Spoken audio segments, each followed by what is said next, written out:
atrás, a TV iraniana e todos os órgãos de imprensa iranianos comunicaram que a qualquer momento vão atacar Tel Aviv. E o Irã não é de falar e não fazer, né? Todas as vezes que o Irã fala vamos atacar, eles atacam. E eles falaram que é um ataque de grandes proporções e que os mísseis já estão sendo organizados. Então, assim, a gente estava esperando isso para daqui a alguns dias, esse ataque. Inclusive, a própria Organização de Israel, né, falando com os aliados e tudo. Hoje, inclusive, teve Reino Unido ali, tendo uma conversa mais séria com Israel. Toda essa estrutura era para daqui a alguns dias. E aí a mídia iraniana já veio com essa história para daqui a algumas horas. Então, como o precedente é sempre vamos atacar e atacam, então a gente tem que ficar de olho para ver se pode acontecer nas próximas horas um ataque em massa e a região que vai ser atacada. E como teve aquele precedente do drone que conseguiu entrar no espaço aéreo, né, de Tel Aviv, sem que ninguém conseguiu pegar esse drone, a gente não tem noção do nível de tecnologia que vai ser utilizada para esse ataque. Então... Bia, só situa a nossa audiência por que desse ataque. Está sendo uma retaliação a um assassinato, né? O assassinato de um dos líderes do Hamas em solo iraniano, não é isso? Um dos braços políticos mais importantes do Hamas, e é sempre bom separar, né, o braço político do braço militar do Hamas, né? Porque a gente está falando de uma pessoa que agia praticamente como um diplomata do Hamas, ele residia no Catar, inclusive, e esse assassinato aconteceu um dia depois da posse do novo presidente do Irã. Ele estava no Irã para a posse do novo presidente, que é um presidente até reformista, né, com a perspectiva mais progressista dentro da perspectiva iraniana, e ele estava lá para essa posse, ele foi assassinado no território iraniano. Então, assim, a gente tem visto Israel sempre, né, fazendo essa invasão a territorialidades alheias, né, com o argumento de que está caçando terroristas. E dessa vez o Irã não admitiu esse argumento. Houve uma reunião da ONU ontem, se eu não me engano, nessa reunião da ONU, que foi a pedido da Rússia e da China, né, a pedido do Irã, mas quem fez a motivação da reunião foi a Rússia e a China. O Irã comunicou que iria utilizar o artigo 51, que é o direito, né, de autodefesa, porque teve sua territorialidade invadida, e aí é um ataque que está dentro das normas internacionais. E vai ter esse ataque, a gente vai ter que ver a proporção desse ataque. E é importante lembrar que um dia antes desse ataque ao Irã, teve um ataque a Beirute, né? E o Líbano se irritou muito porque até então o acordo por baixo dos panos era que não se pegaria Beirute nos ataques. E aí, ao atacar Beirute, o Líbano entendeu que há um descontrole de Israel. Descontrole não, né? Que há uma motivação de Israel para a ampliação da guerra. Motivação essa pós-volta, né, do Netanyahu, daquela visita aos Estados Unidos, onde ele sentou para conversar tanto com Biden como também com Trump, e ficou claro que ele teve uma carta branca para atacar, para começar uma guerra de grandes proporções.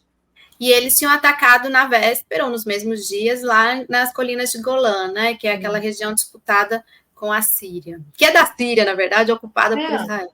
E que as crianças em si tem uma questão de etnia ali, né? Que a gente sabe que há um preconceito muito grande contra a população local daquela região.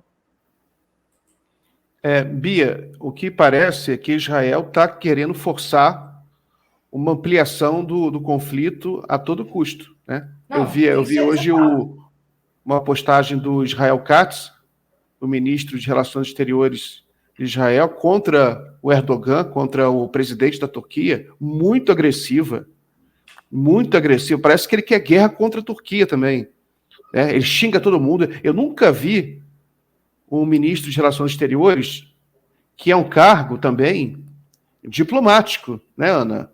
É o diplomata-chefe do país. No caso de Israel, ele não age como um diplomata, ele age como um louco, né? Ele xinga todo mundo, vê que ele ficou durante semanas xingando o Lula. Agora xinga o Erdogan. Ninguém presta para ele. É a consequência da composição do último governo Netanyahu. Quando você abre as portas para esse tipo de extremista que é desqualificado, é isso que acontece. Porque assim, ele não é um dos maiores problemas. Os diplomatas da ONU de Israel não são diplomatas de carreira.